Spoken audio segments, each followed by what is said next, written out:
morning. All right, it's official.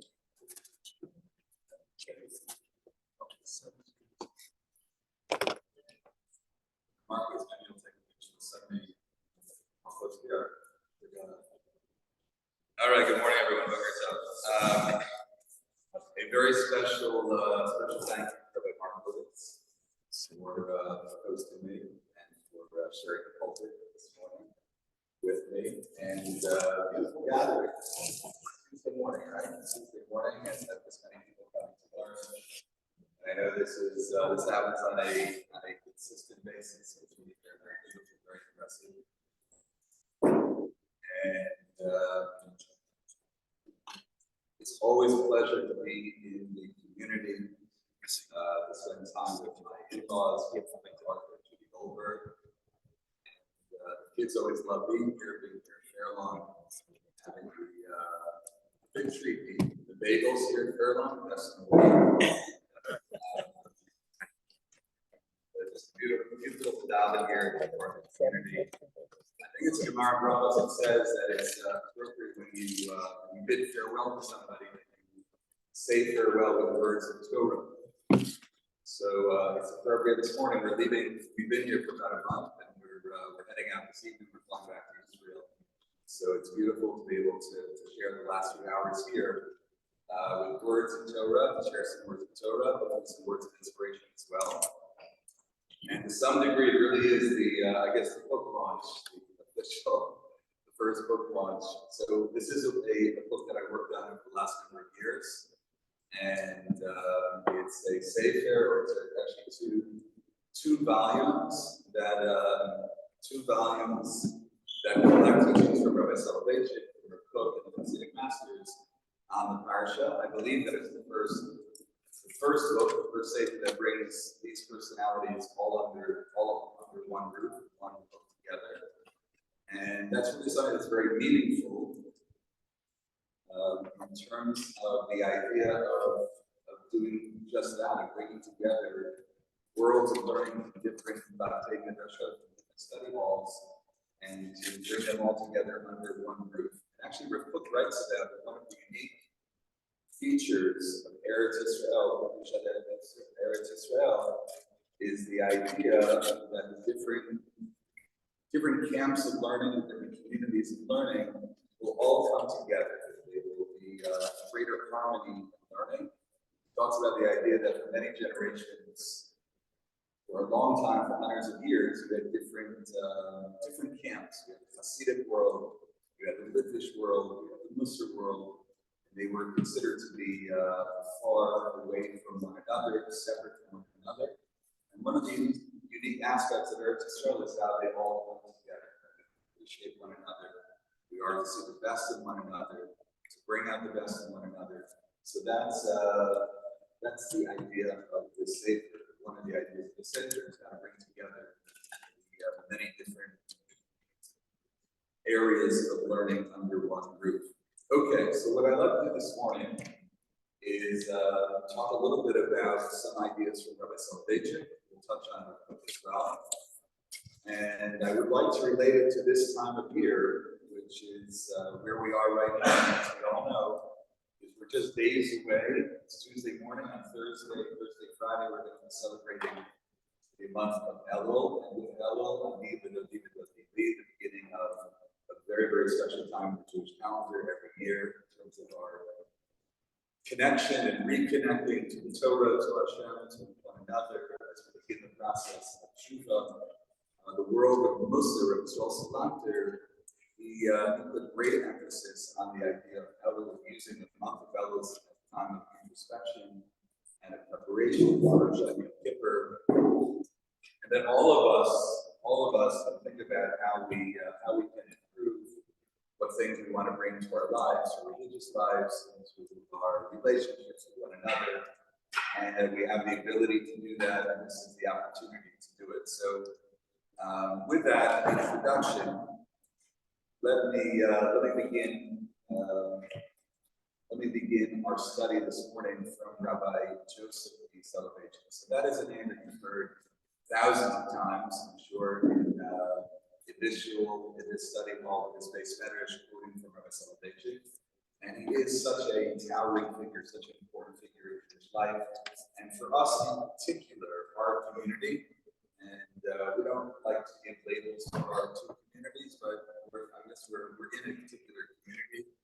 We're not necessarily the black hat or the right-wing world, we're not the left-wing world. We are modern Orthodox Jews, centrist Orthodox Jews, religious Zionist Jews, again, without labels. The book said never before in Jewish history were there labels. It's the very first time that he's hearing Jews being called Chiloni or Haredi. He said never before. We don't find it in any of our literature that we have labels for Jews, so it's not a good idea to have labels. We are Jews, and that's it. But Rabbi Soloveitchik for our community is a very, very important personality, and his teachings have a tremendous impact, and we need to continue to study the words of Rabbi Soloveitchik and his teachings. One of the most important works that he wrote, he actually did not write very much. He always said about himself that I'm a lamed, I'm a teacher of Torah. That's it. I'm very simply a teacher of Torah, and I spend my time studying Gemara. I spend my time teaching Gemara, and I'm less interested in publishing. So Rabbi Soloveitchik, and this is part of the Brisker tradition as well, that they did very little in terms of publishing books. But he did publish a number of books. One of the books that he published is a book that's called Halacha Man, and he actually wrote it in Hebrew. It's translated as Halacha Man. It's a fascinating work. It's not easy. Anything that Rabbi Soloveitchik writes is not simple. It requires work. I saw my brother Nancy yesterday. He's listening to Shiur on Rabbi on Halacha Man, Rabbi Soloveitchik's Halacha Man, and he said he's up to page 3, and with his rabbi that's teaching him 11 Shiurim, just in the opening pages of Halacha Man. But we're not going to get into the more complex parts of Halacha Man. Certainly not into it now. But what I would like to share with you, which I think is really fascinating, are the stories that he tells in Halacha Man. That's a good topic for Tuesday morning at 9 o'clock. It's interesting. You don't think Rabbi Soloveitchik as a storyteller. That's certainly not. He's not a Magi. He's not a storyteller. He's a Malamed. He's teaching Gemara, but he does tell stories. And in this, again, the deep work, complex work, Halacha Man, he does turn to stories. It's a way of conveying messages. And he tells about 10 stories in Halacha Man. So I'd like to use the stories to convey some ideas, hopefully some inspirational ideas that I think Rabbi Soloveitchik wanted to inspire us. And to think about hopefully some of these ideas that are appropriate, I think very appropriate for myself, hopefully for all of us, for the days ahead for Yom Elul, and as we're moving already thinking about the Yom Noraim. So the first story that he tells in Halacha Man is a well-known story. It's a story of the Vilna Gaon. Vilna Gaon is a very important personality. He really represents the founder, the father of Lithuanian learning. And this is the story that he tells. He tells the story of the last hours of the life of the Vilna Gaon. Vilna was a great giant of learning. And he is clutching his tzitzis. He's holding on to his tzitzis as he's about to pass away, as he's about to leave this world. And he says, for just a few pennies, one is able to acquire tzitzis, have tzitzis, and to fulfill a mitzvah in this world. And I'll read to you the words of Rabbi Soloveitchik, the way that he writes in Halacha Man. The story is told about the Gaon of Vilna. Just before his death, he clutched the tzitzis of his garment, wept, and explained how beautiful is this world. For one person, for one penny, a person can acquire eternal life. So that is story number 1. And we'll analyze what that story is about. It's interesting, by the way, of all things to say at the end of one's life. Here we have the great Vilna Gaon that he's talking about purchasing tzitzis and the mitzvah of tzitzis. The second story that he tells about the Vilna Gaon is a story that the Vilna Gaon finds himself in the weeks before Sukkot, celebrating Sukkot. He wants to procure the Arba Minim, the Lulav, and the Esrog, the Dalet Minim. for sukkahs and to fill the mitzvah as he would want, as we all want, to fill it in the most Shiur way, the most magnificent way. There is one woman in town that has hadassah, that has myrtles that are considered to be the best in Vilna. And so he goes to this woman and says, I'd like to purchase from you your myrtles. So the woman says the following. She says, I'm happy to sell them to you on one condition. The condition is that when you fulfill the mitzvah of the Dalet Minim and the star that you receive, that I would like to receive that star that you receive for the mitzvah. I want to receive that star in Olam Haba. What do you think Goldscheider said? Are you willing to give up your star in Olam Haba for a mitzvah? So the story, what do you say? Well, can he do that? Can you do it? Yeah, it's a really good question. Yeah, it's a really interesting question. Yeah, I guess, yeah, I don't know how that works actually, but yes.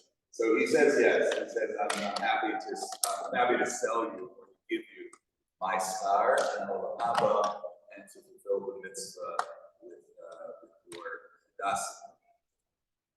And Rabbi Soloveitchik writes that the mitzvah of the Dalet Minim, as he took them that year, that it was great joy, that he had tremendous joy, maybe more so than ever before, in terms of the way that he fulfilled the mitzvah. Okay, so that is story number 2, the second story that Rabbi Soloveitchik tells from Halachic Man. The question is the significance of that story. One other anecdote, and then we'll analyze, give meaning to these stories.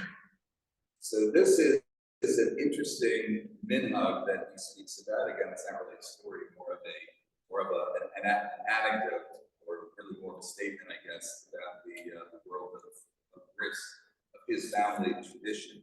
So the family tradition that he had, Rabbi Soloveitchik, was that he did not visit cemeteries. He says that is the family tradition. Let me just read it to you, just a line. It says that the Gaon of Vilna, again, we're talking about in all 3 of these anecdotes, the Gaon of Vilna, Joseph Dov Soloveitchik, here is referring to his great-grandfather, known as the Beis Halevi, his son, Rabbi Soloveitchik, famous Rabbi Soloveitchik, who is the grandson of his grandson, Rav Moshe Soloveitchik, Rav Elisha Kujana Feinstein, never visited cemeteries. Again, all those names represent the Soloveitchik family and Soloveitchik tradition, and never prostrated themselves upon the graves of their ancestors. So this is interesting. So the custom in bris is that you don't go to cemeteries, even on yard sites possibly as well, but that's not done. You just don't go to cemeteries. It's interesting that that is the custom in bris because it's become very, very popular, more popular today than ever, to go to cemeteries. They have the trips to Eastern Europe and visit all the cemeteries and the Rebbe's and Eretz Israel as well. And when you go to Eretz Israel to go and visit cemeteries and the Matzevos and the Tvarim, go to Sfad. So here, the Soloveitchik tradition is, the minhag of Soloveitchik family is not to do that. The question is, why not? And again, this now ties into the 3 stories. So one of the things that Rabbi Soloveitchik points out, and one of the messages in Halachic Man, is the ideal Jew, what it means to be a Jew, what it means to be part of this tradition of bris, this tradition of Lithuanian learning, is that the emphasis of the Jew is on this world and not on the next world. There are other religions that put emphasis on the next world, and here you may be contrasting to the Hasidic world as well. You have the Lithuanian style of Jewish living, and you have the Hasidic style of Jewish living. One of the things that's emphasized in the Hasidic world is the beauty of the world to come, and to kind of leave this world. And a little bit of, like, let's say, a tish or a kumsitz, where, that environment and the singing and the spirituality somehow lift the person out of this world to move into the higher spheres. Right? In the Hasidic world, you study a lot of Kabbalah. A lot of Hasidic teachings are based on Kabbalah, based on Sfirot. What is the word Sfirot? Sfirot is based on the word spheres. To kind of leave this sphere, to leave the mundane world, to kind of put yourself in some other reality. So Rabbi Soloveitchik is pointing out with these stories that what is a Jew? A Jew is a halachic Jew. It's a Jew that is based firmly on the ground, that's rooted here in this world. So going back to those stories, what did the builder going to say at the end of his life? This world. He's holding on to a mitzvah in this world. I don't want to leave this world. Right? For a few pennies, for a little tzedakah, what we can accomplish here in this world. By putting $1 in the push, right? What we can do right now in terms of learning, in terms of tzedakah. So the builder going is holding on to his senses before he leaves this world. What I can accomplish here. Is the builder going ready to give away his Olamava, his fire to this woman, to this Polish woman, this woman in Vilna? Yeah, I'll take it. Take it. I'm not sure what's going to happen in the next world. Right now, what I know and what I'm obligated to do is to be a part of this world, to fulfill mitzvah in this world. And what does it mean not to go to a cemetery? When one goes to some, again, it's a radical position. I'm not suggesting that we necessarily take this position. By the way, I'll point out the following, which is really fascinating. And that is that when Rabbi Soloveitchik's wife passed away, she passed away in 1967. So what is the tradition in Brisk? One does not go to cemeteries. Rabbi Soloveitchik, and I don't know the precise number of years, at least for the next 4 or 5 years after his wife passed away, every Friday he went to the cemetery to visit his wife's death. Every single Friday he was driven, and he asked to be driven to the cemetery to spend a few minutes with his wife. For years he did that. And he continued reciting Kaddish, even though the custom is only 30 days. For years he recited Kaddish. So it's very interesting. On the one hand, he said that that's the tradition, and as I wrote with the tradition, I wrote with the Brisk Soloveitchik tradition. But putting that aside, just interesting just to point that out. So what's the idea of not going to cemeteries?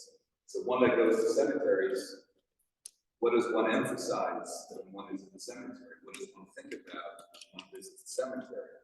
One is thinking about the next world, praying, thinking about the person next world, that the person is the Melis Yosher, he's praying on our behalf in the next world.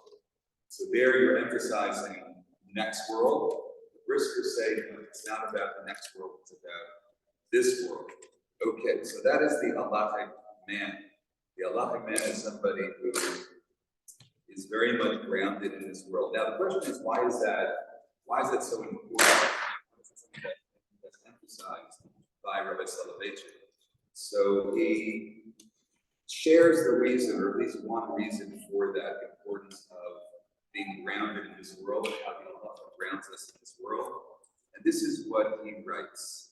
And this is also, it shares an anecdote as well of the famous story from the Brisker family.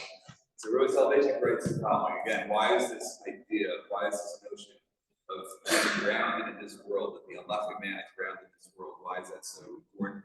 By the way, when I use the term halachic man, it doesn't mean halachic man as opposed to woman. That's just the term that he uses. Halachic person, ish halacha, that he uses, again, the title is halachic man.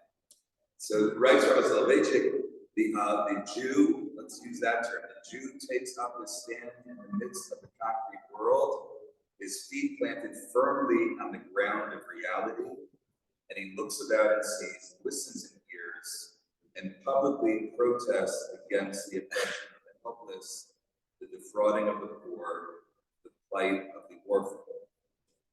So that is a very important idea. Why is it that it's so critical that the halachic person is not thinking about the next world, that he's not trying to escape this world? Because to be in this world means that I care about what's happening around me, that I care about those that are in need. That somebody who's emphasizing or puts a greater emphasis on the next world, well, you can just kind of say, there's some plan that God has for this person. I'll leave it up to God, right, to take care of this person.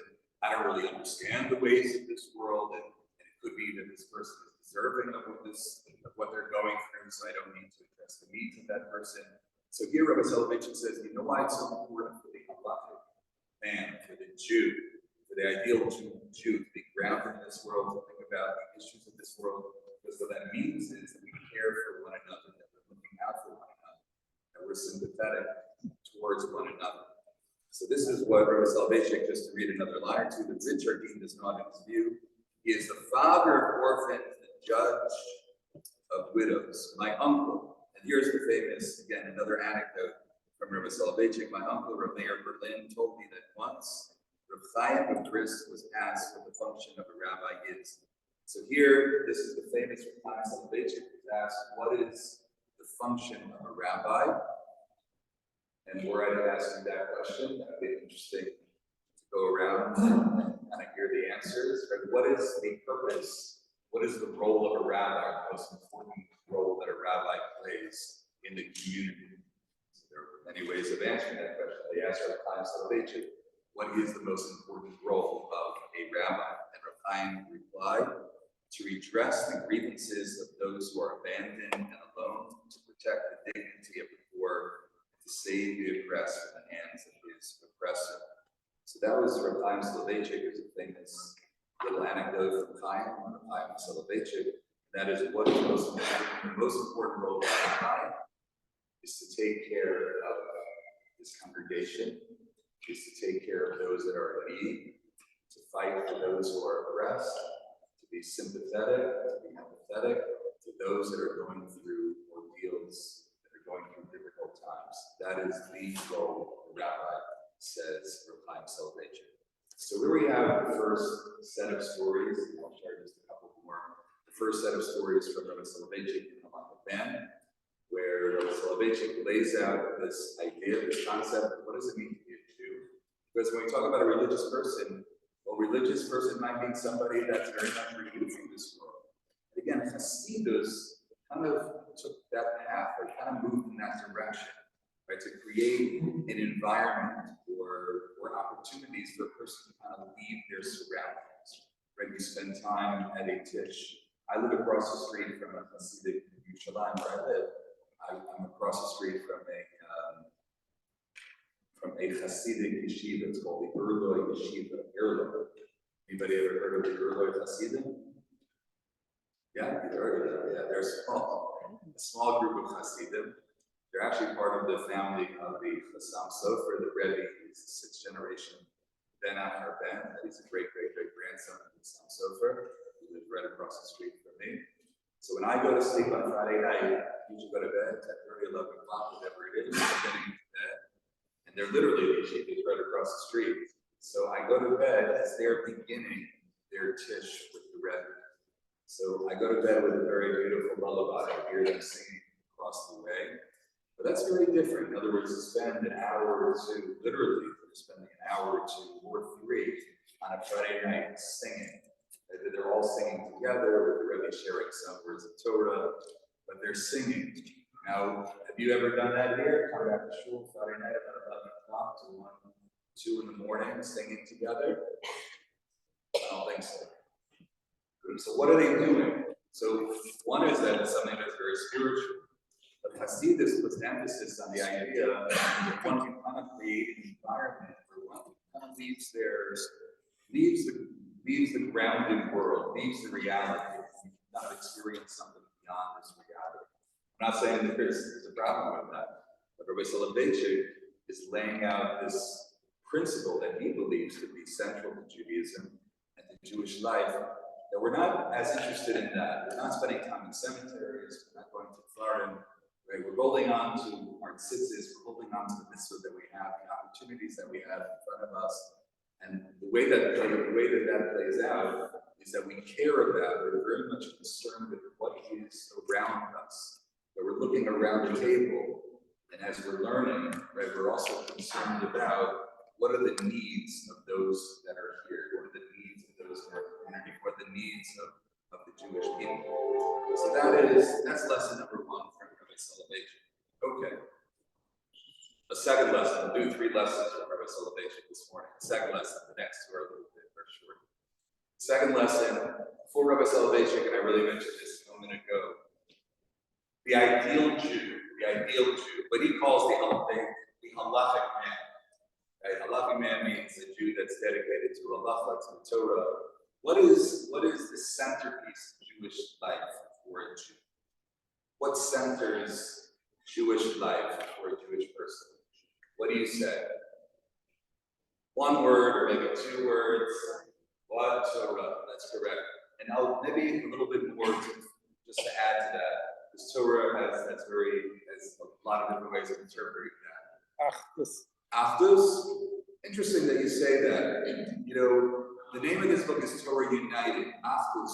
Of these personalities, who represents Achdus? And by the way, the picture on the cover that's the book of Assimilation and Rabbi. Who's the Achdus person?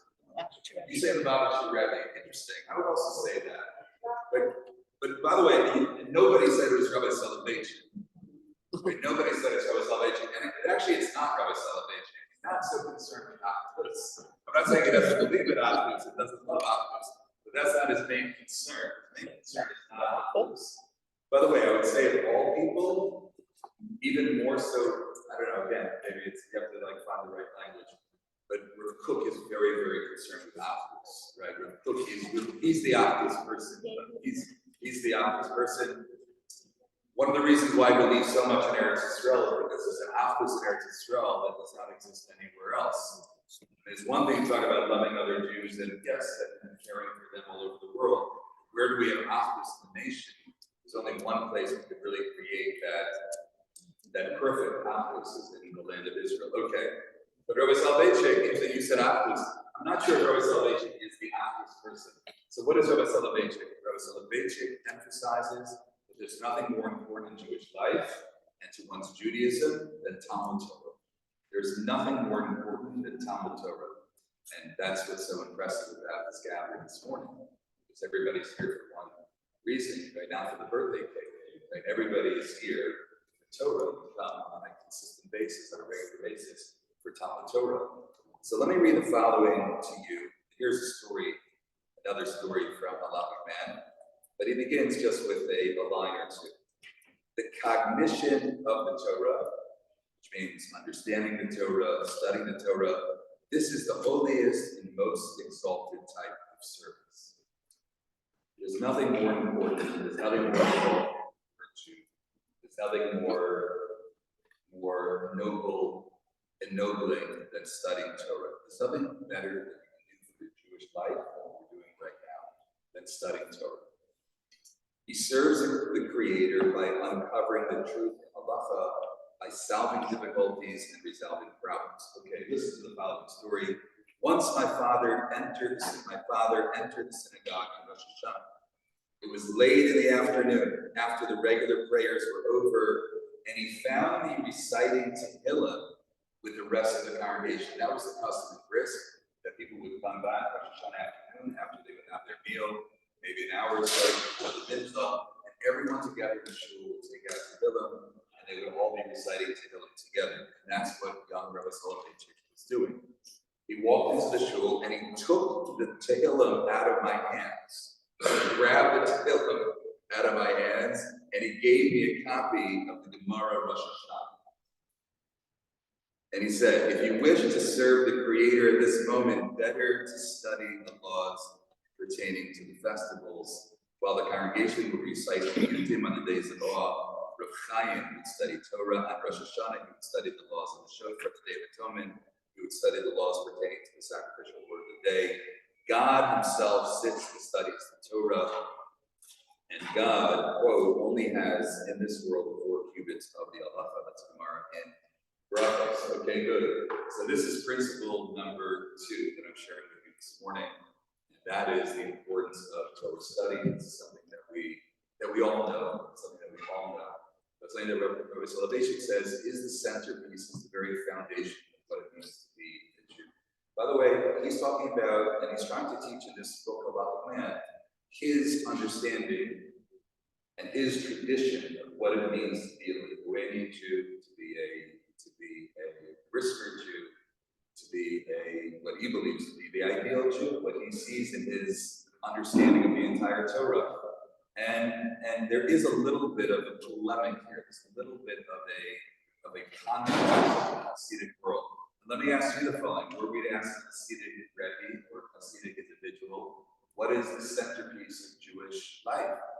Rabbi Soloveitchik says that there's nothing more important than Talmud Torah. What would a Hasidic rabbi say?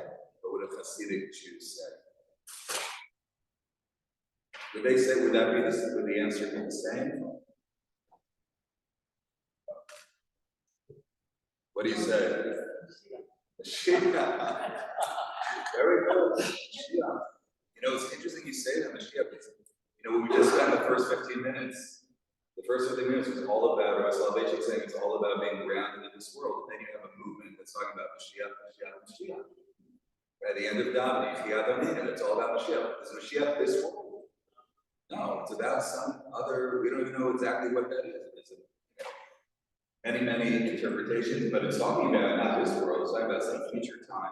That doesn't mean we don't believe in Mashiach. We all believe in Mashiach. Rambam says principles of faith. But the question is, does that become your central focus? Does that become the central focus? Rabbi Soloveitchik says, no, this should not be a central focus. Interesting shit, yeah. I think a chassid is someone who gets up every day, loves being a Jew, is very spiritual. You know, the davening, good. His davening. Good. Very good. Very good. That's excellent. So for Hasidus, I would say what you just described is avodas Hashem, service of God, the way that you do that in tefillah, right, the way that you do that in your life. It would use that kind of terminology, not necessarily Talmud Torah, but as you just described, avodat Hashem, the way that you do, the way that you interact, maybe the way that you learn, the kavanah that you have in your learning. So here, interesting. So Rabbi Soloveitchik says would not agree with that. He would disagree with that. That's not the central aspect of Jewish life. What centers us, what's most important in our lives, is bringing Talmud Torah to our lives. I went on a road trip. You'll appreciate this. I went to an Orioles game with my kids this past week. First place, right? They're good this year. Yeah. So we went to the Orioles game. So we went to the game. It was a very good game. 9-inning grand slam that they lost the game. That they playing the Astros. I mean, you saw the highlights of that game. So afterwards, we went to Daven. We went to the Aguda Baltimore. Did you have a minion there? What? My dad used to have. I used to go there. Yeah, they didn't have a minion. I asked her, and the kosher stand closed down also. Right. So we made the last minion, the 11 o'clock minion, in Baltimore, in the Aguda. And there were about 50 people at Mincha, at that Nara. 50 people at Nara, but what was so impressive to me is when I walked in, there were at least 30, 40 people that were sitting and learning at 11 o'clock at night. I was in a shul, sitting and learning at 11 o'clock at night. So where does that come from? Like where is that commitment to learning at 11 o'clock on a weeknight? People are sitting in the sandwich and learning like regular balabatim. I don't think that's out of the ordinary. If you go to Muncie, if you go to communities, you'll see 10, 11 o'clock at night that these sandwiches are filled with regular balabatim that are learning. Where does that come from? So it comes from this tradition. It comes from the Lithuanian, the Soloveitchik tradition, that there's nothing more important in Jewish life than sitting and studying Torah and steiging and learning. So that is Rabbi Soloveitchik. He says that is the halachic man, that's the centerpiece of Jewish life. Okay. Please, yeah. Please. I know that you've already done two, and there's a third point that you wanted to make, but both with the Hasidic emphasis that you were talking about of how you serve Hashem, how you daven, and the Rabbi Soloveitchik's approach of studying and all that. Yeah. I'm not negating the importance of that at all, but I haven't heard anything about Ben Adam Adam. There are great people in all walks of life that know all kinds of teachings, upside down and inside out, but they'll teach you blind to business, or they won't be available. Nobody emphasizes Ben Adam Adam. Right.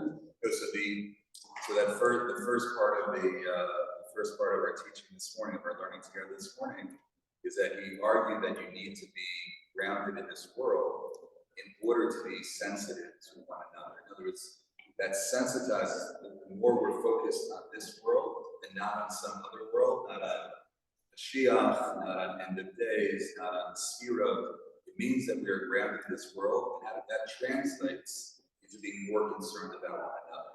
So that he does the importance of Adam Chavero. And you're right. I mean, that issue is always an issue, and it's an issue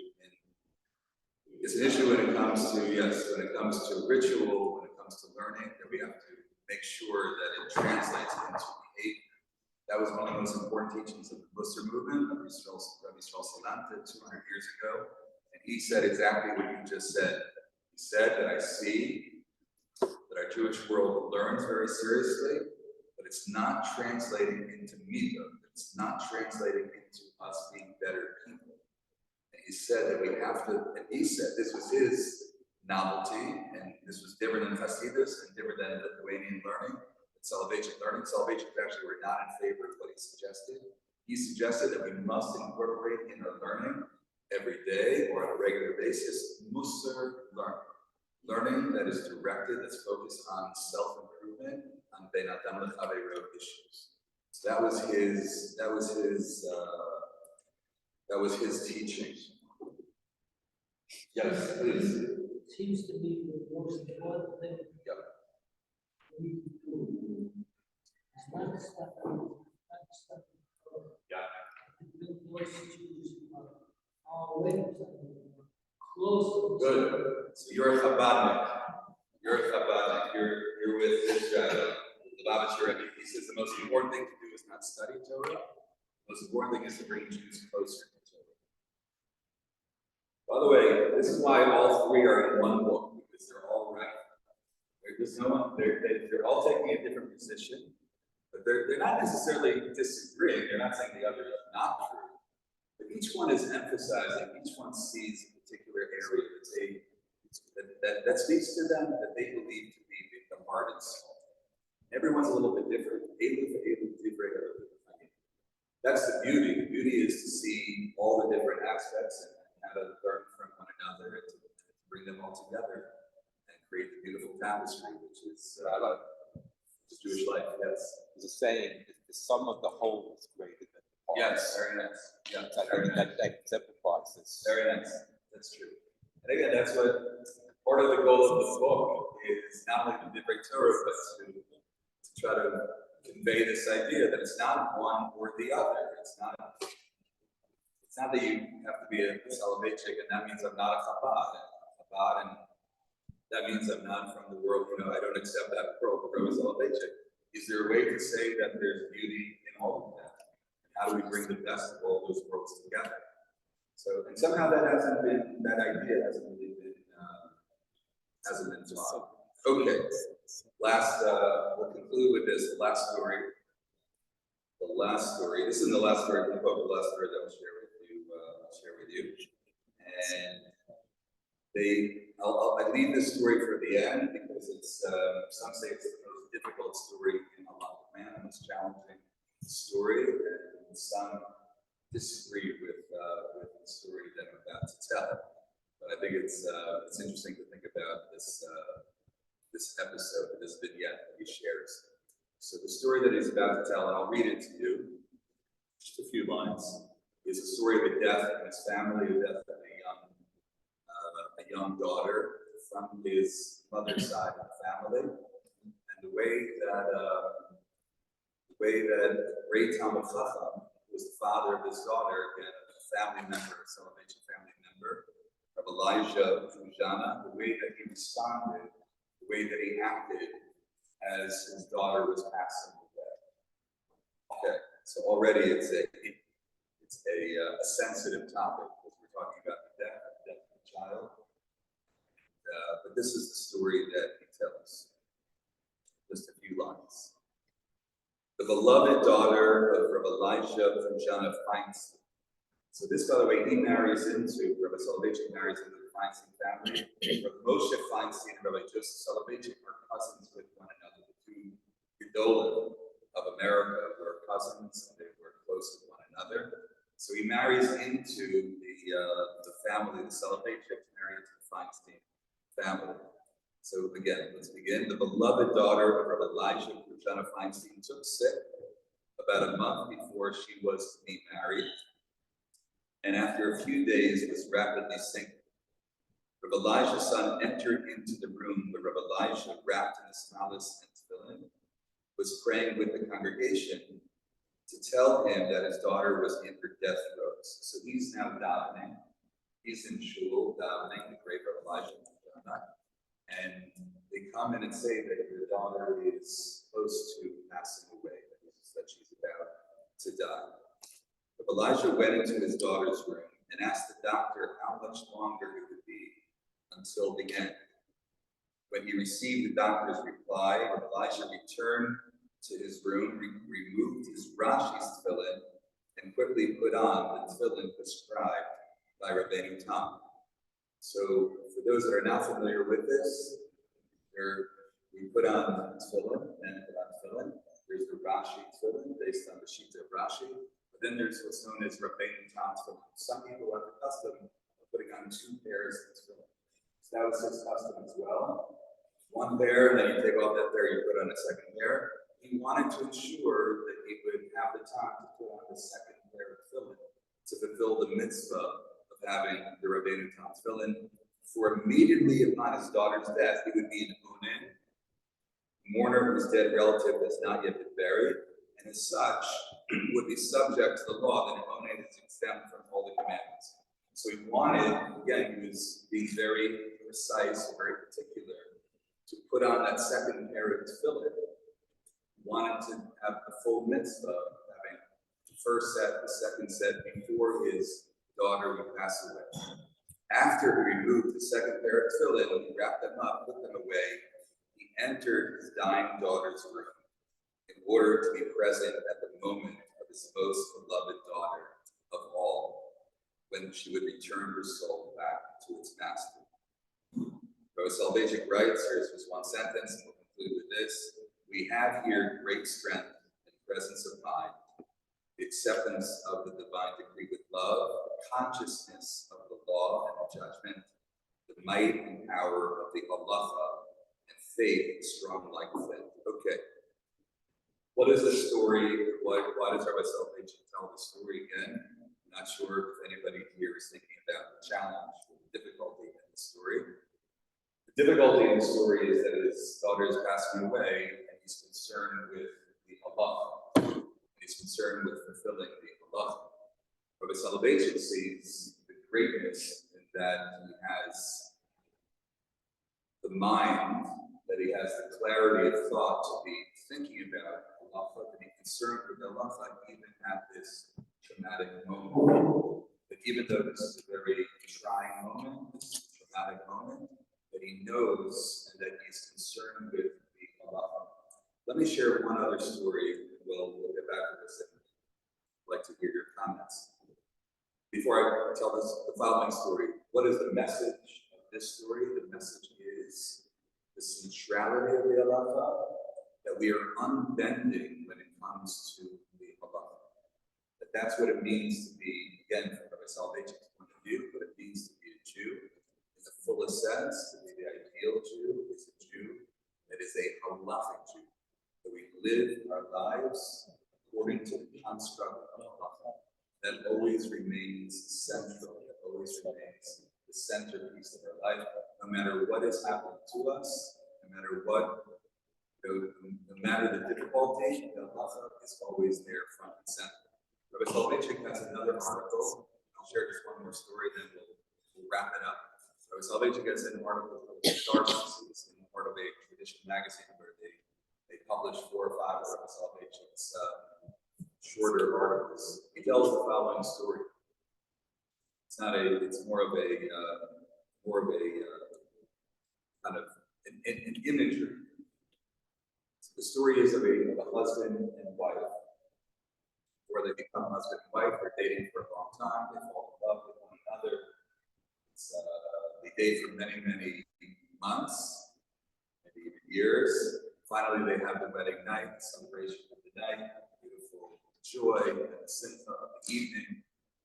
the dancing, the night comes to a close, they're now going to the hotel, they're there together with one another for the very first time, that they're alone together.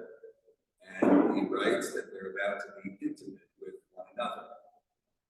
And at that moment, the woman turns to her husband and says that I've seen tipada, I've seen a little bit of blood.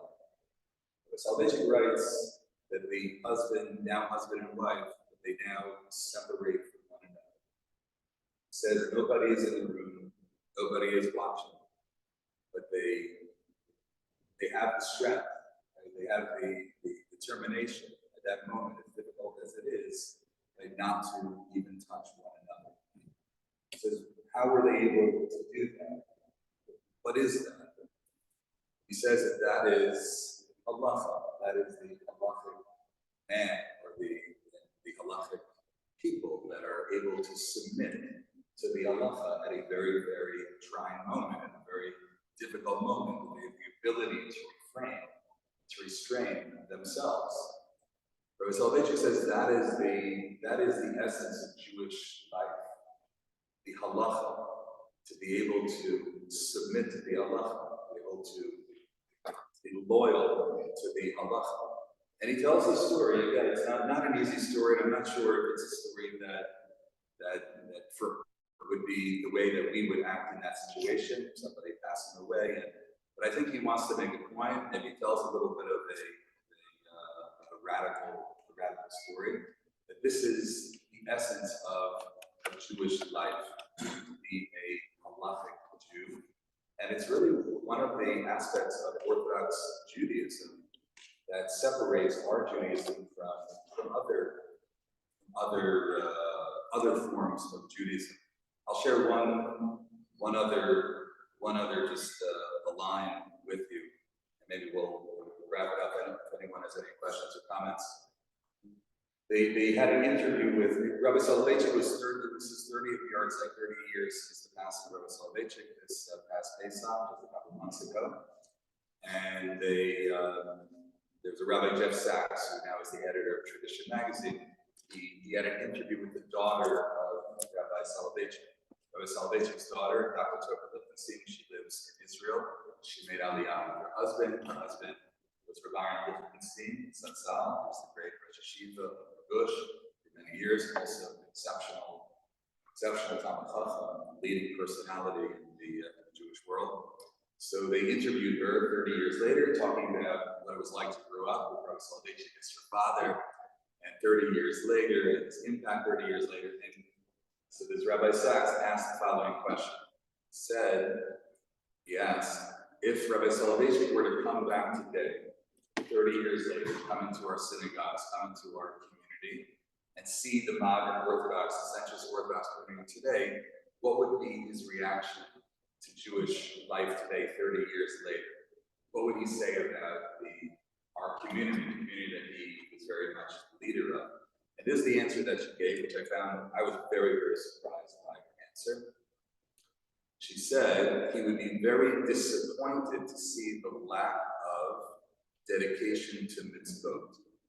He would be disappointed to see the lack of loyalty to mitzvot and to the Torah way of life in our community.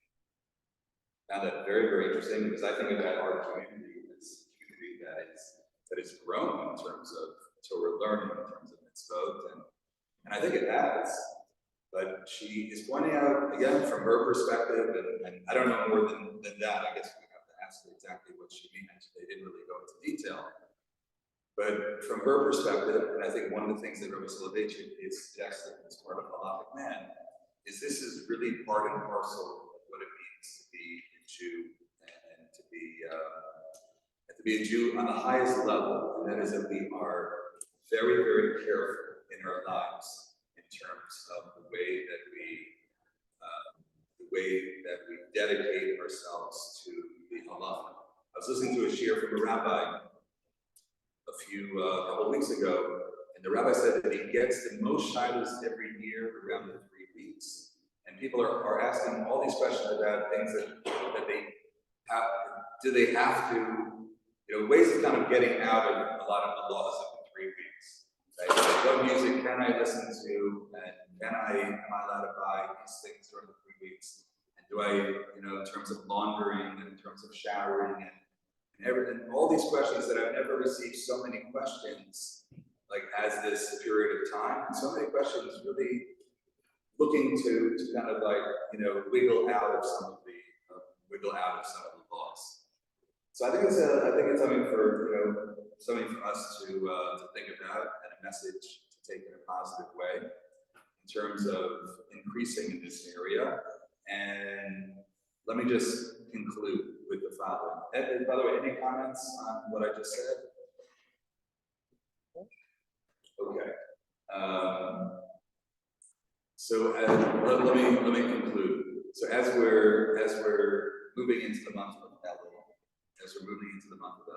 which will begin in just a couple of days, and it is a time that we want to begin to introspect, that we want to look to improve, that we want to add, that we want to bring greater richness and quality to our Jewish lives. I think Rabbi Soloveitchik is highlighting what we just talked about this morning, 3 different areas. One area is the area really you mentioned before. I would call it the chesed of bein adam l'chavero. We're grounded here in this world, Allah grounds us because we are to be more sensitive to one another. To think about ways that we can do that to increase our chesed. I know this is a group that's very much involved in chesed and a lot of good things. Is there more that we can do? Are there people that we can help? Are there people in our community that we can do more for? That's the kind of that area is an area that we can think about. Rabbi Soloveitchik emphasizes that for us, there's nothing more important than Torah learning, how to bring even more Torah learning, to find another 15 minutes or another half hour, other ways to bring Torah into our lives. Torah, there are so many ways of doing that, so many different opportunities, different areas. That's part of actually what I write about in this book. There's so many areas of Jewish learning. It doesn't necessarily, whatever speaks to us. There's Musar learning, and there's the history of Judaism.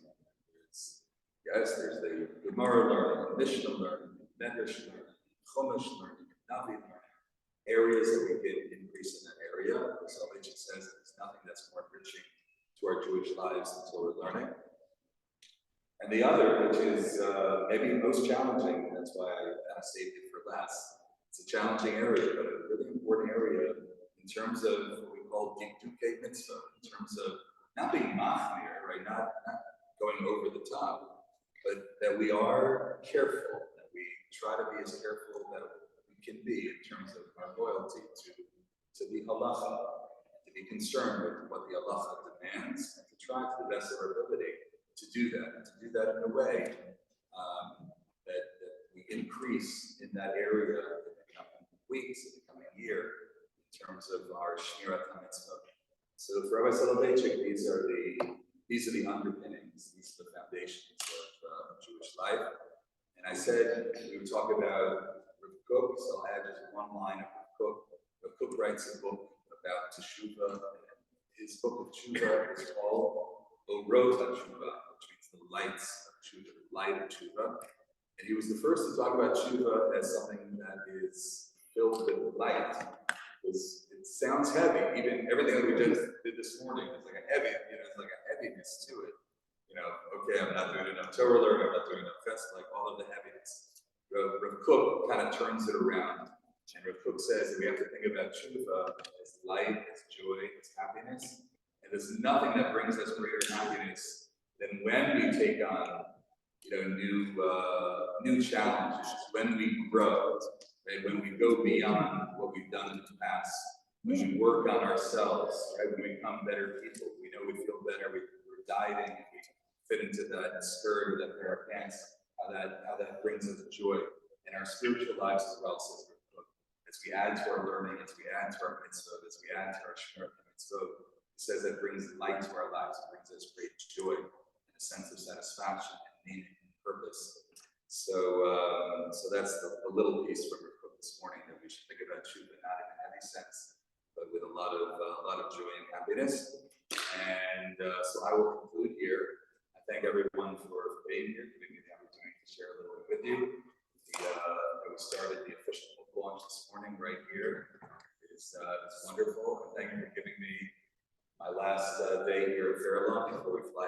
get the opportunity to share some words of Torah. And we should all be blessed with a Shana Tova. I think we can already wish one another Shana Tova, elbows upon us, to be a year of goodness and joy and health and happiness. And thank you very much. I should go off. Thank you, Rabbi Goldscheider. How do we get your book if you want to get it? How do we get the book? So it's the book will be online. I don't think it's up on Amazon just yet. It is on the top. I do have a few copies here. They're selling for $70, expensive for 2 volumes. But I have a few copies that I could sell for $60 if anybody is interested. But otherwise, you're welcome to. It'll be up on Amazon. So. All right. Yes. Just one point. You talked about the beginning about going to the cemetery. Yeah. I think that what some people, it's like everybody, some people don't have the proper mindset because they think they're praying to the people that are underground for help. They really should be praying to Hashem. And that's what I think it's the case in that case. And the case where the father was considered his daughter, I think the Jew has to have a mindset all the time of what he's really about. Very good. Yeah, you're right. I think that was part of the reason why they were not in favor of visiting cemeteries. You really have to know what you're doing. Yes, you have to think about it. It should be a place that you're inspired to pray to Hashem, not that you're praying to the person that's. Yeah. Thank you so much. Thank you so much. I'm going to bench now.